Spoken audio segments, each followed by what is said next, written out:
Hey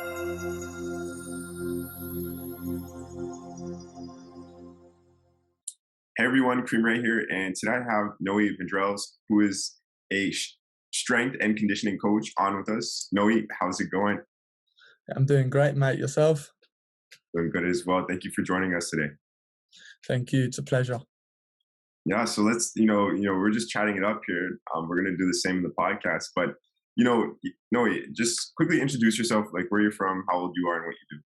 So I'm 22 at the moment. I'm originally from Barcelona. Moved to the UK when I was 13. And I'm a strength and conditioning coach, as you mentioned. I train professional football players. I'm based in London, in England. And yeah, I train professional football players. Obviously, me and you met a while back.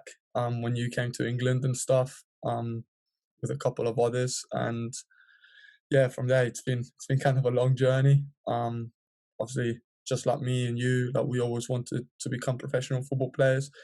For me, I kind of took a different route. At one point, when I was about 18, 19 or so, I started to realize that maybe there was another journey for me inside football. I always wanted to become a professional. However, I've always been a quick player, strong, powerful. Was never the best technically, and I've always been enjoying gym and stuff like that. And I thought, well, why don't I become a personal trainer? Started becoming a personal trainer, and then I went down the strength and conditioning route. I'm currently finishing my uni degree as well, so like, my life's going really quick at the moment. And yeah, I was like, look, I want to train professional football players. I want to make them fast. I want to make them more powerful. And I was lucky to have a friend that played for Brighton, that played with Jordan, that I know you had in the podcast, called Ryan Longman. So he was a very good mate of mine, and I texted him and I started training him, and through him everything just took off. And yeah, I'm lucky to still train him. He's playing for Hull City in the Championship at the moment. Just signed there permanently. And it's crazy. Sometimes you see someone that gave you the first chance play against Mitrovic, scored an absolute worldie against Everton in the FA Cup.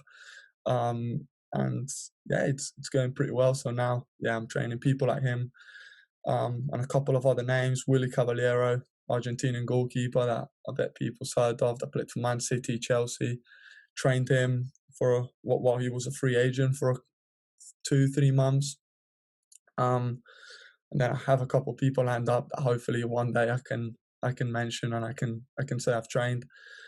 A lot of amateurs and people from lower leagues like League One and League Two that are still professionals. I trained a lot of people from them. And I recently, actually, I'll mention his name as well. He plays in the National League for Boreham Wood, but Jacob Mendy, he played the other day against Everton in the FA Cup as well, funny enough. He Wow. beat Bournemouth, and it's such a good story now that people saw it. So if anyone has the chance, go and check his name out, Jacob Mendy. He'll go places.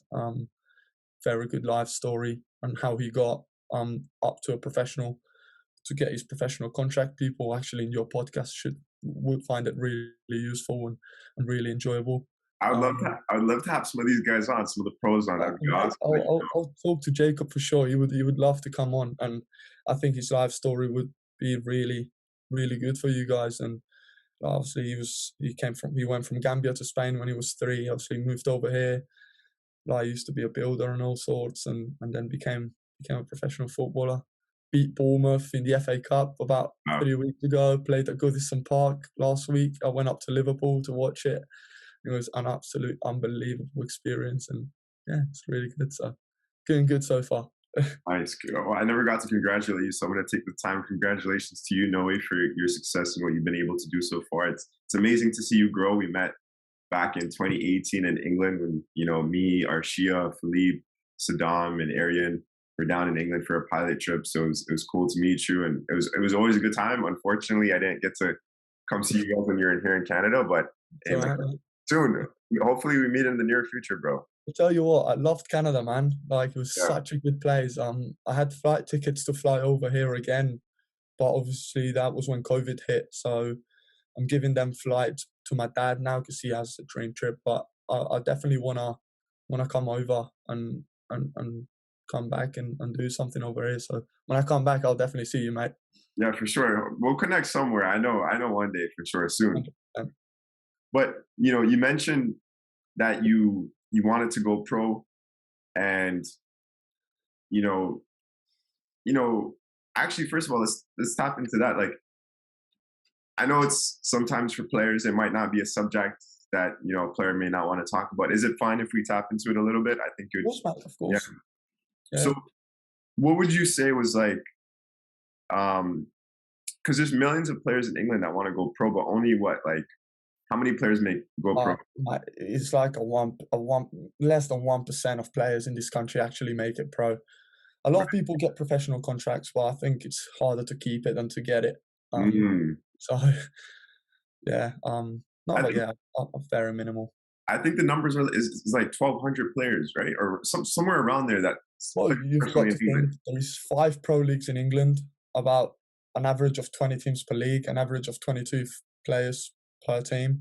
So let me do the math real quick. But do the maths, I think it'll come up of something on the likes of maybe Yeah, about I got 10,000. I got 2,200. Oh, whoa. I did Yeah. uh I did 22 times 20 teams times 5 leagues, 2,200.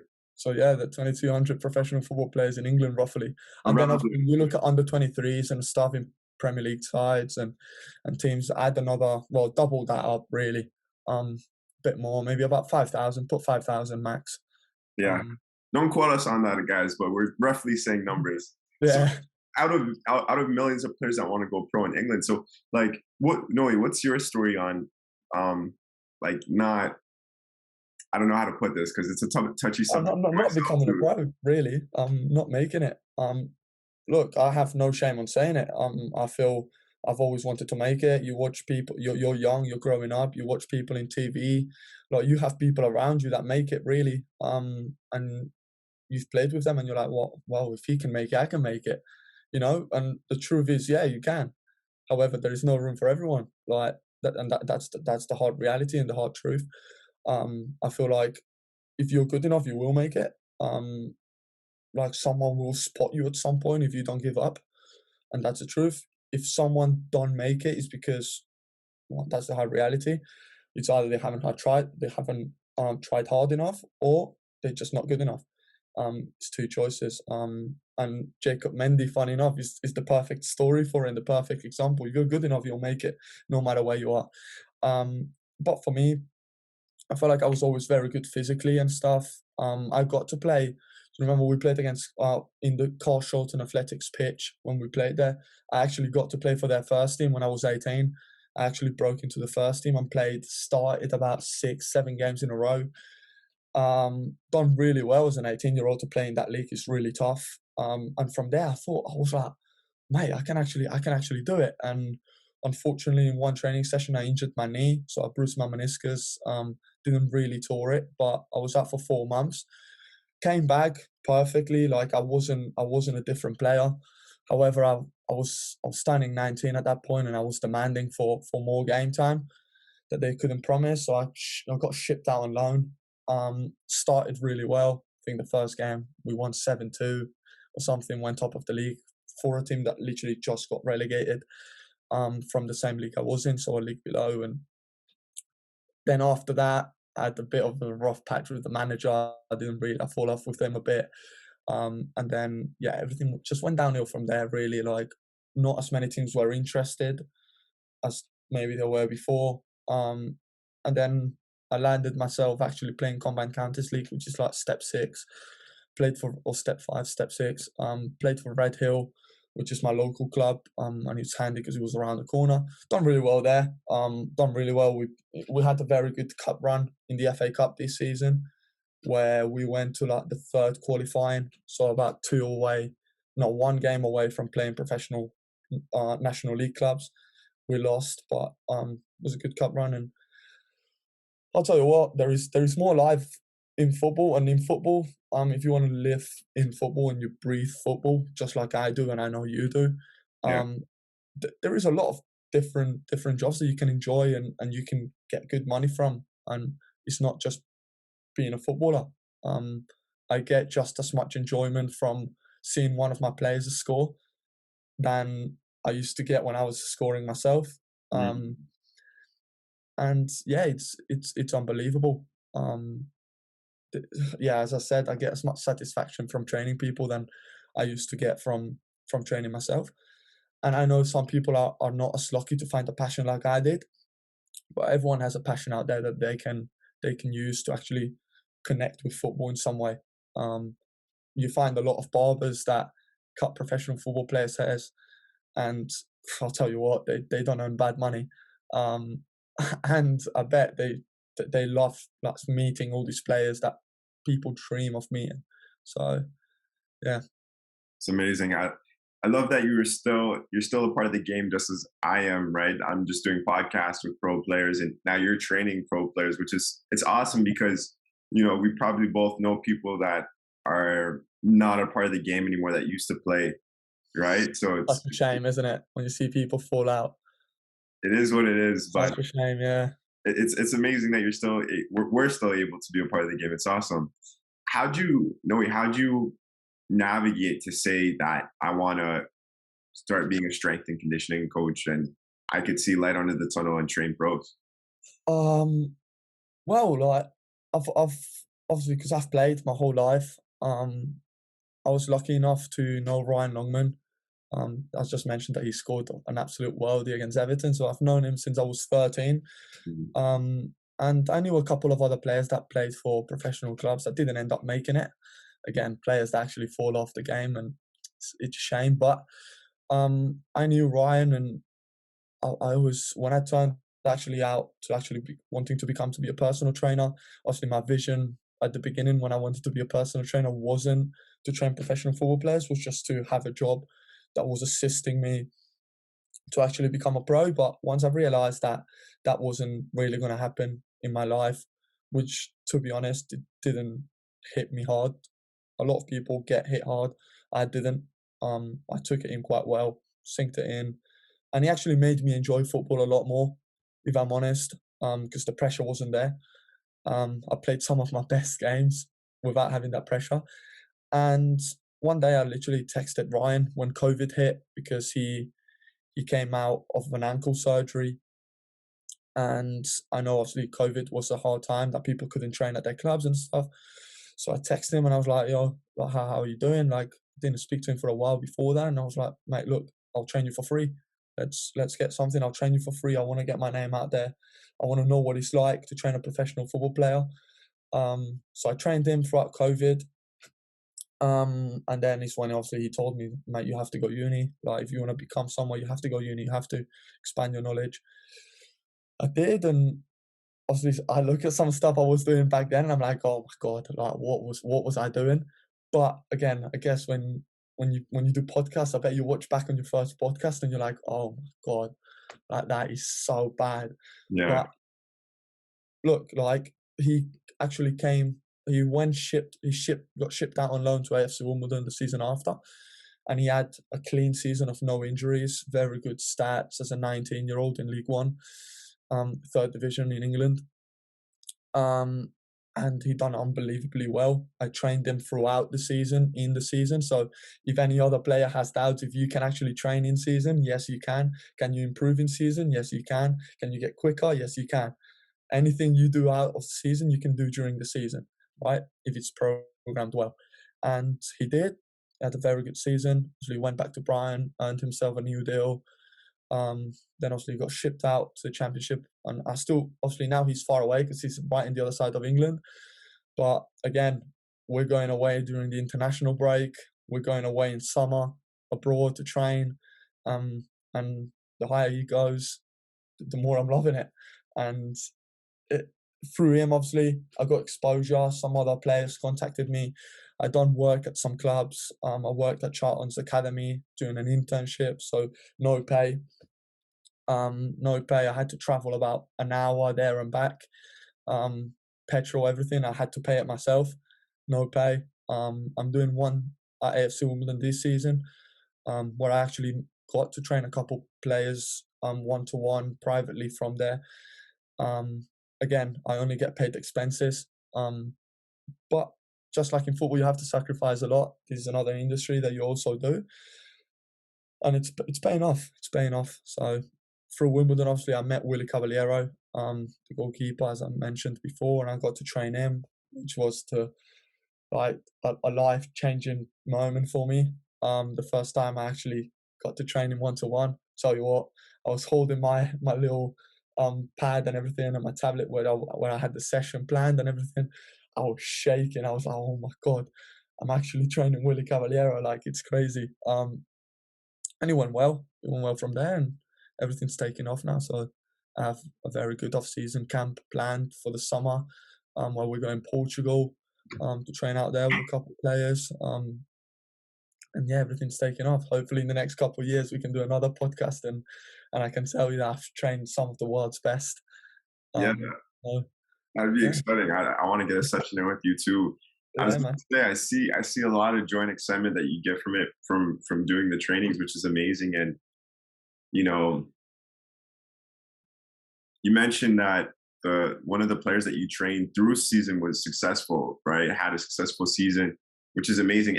I know you're a perfectionist from knowing you back in 2018. I know you take everything very seriously. You're very organized, and it's just great to see how successful you're being. And you mentioned that everything that you're doing is paying off, and I could see what it's going to do in the future, man. So I'm Hopefully. honestly just genuinely happy for you, and to see you being successful is amazing, man. Yeah, thank you, man. Really appreciate your words, man. So, um, I was gonna say, leading towards the end here, I want to actually hop on an Instagram live with you and ask you the fun questions there. That would Yeah, be, go on. We can but hop on whenever you want, mate. yeah. But leading towards the end here, what's your, you know, um, who would be 3 players that you would dream of training right now? One has to be Adama Traore. I feel like it's one player that everyone's like these guys nuts. So I actually spoke to him back in the day when I was trying to become a pro, because he's Spanish and so am I. So like one day I DM'd him on Instagram and he actually replied, and I was like, oh shit. And I actually spoke to him a couple of times. I'm talking about 5 years ago, 5-6 years ago. But yeah, he would be like the top guy I would maybe go to. He's like one of my favorite players. I'll tell you what, like, I'm a Messi fan. However, Ronaldo would be a player that I'm like, wow, his dedication and hard work actually inspires people and inspires a lot of people. And I would love to train him. I'm talking about big names here, by the way. I'm talking about Yeah. players that I'm most likely never going to train, but I mean, I might as well get it out there. And Maybe the you third can speak player, it into existence. Maybe you never know, man. well, yeah, maybe. Third player, who would that be? Fucking, that's a hard question. Um, I'll tell you what. The third player is actually, I would say, it's any player that I'm training at the moment that makes it to the highest level they can. That would be my dream. Um, I wouldn't. Them two that I mentioned at the beginning, yeah, cool. They're physical specimens. They're completely different to everyone else. But the players I'm training right now, if they get to the Premier League, they get into international level, taking Willie out of it, because obviously he's already made it. He's already made his name. The players I'm training right now, like Ryan, Matt Everett, Jacob Mendy, David Fisher, which is another one from Wimbledon. Players like that are the ones that, if they make it to the top, that would be my dream. So yeah, that's my third player. Well, Noe, before we go, I just want to thank you for taking the time for joining us on the One Soccer Nation podcast today. Cheers, mate.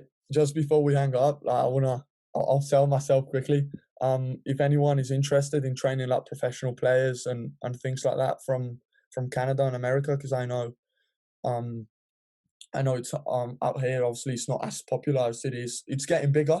It's getting a lot bigger. It's good to see that, but it's not as popular as in Europe.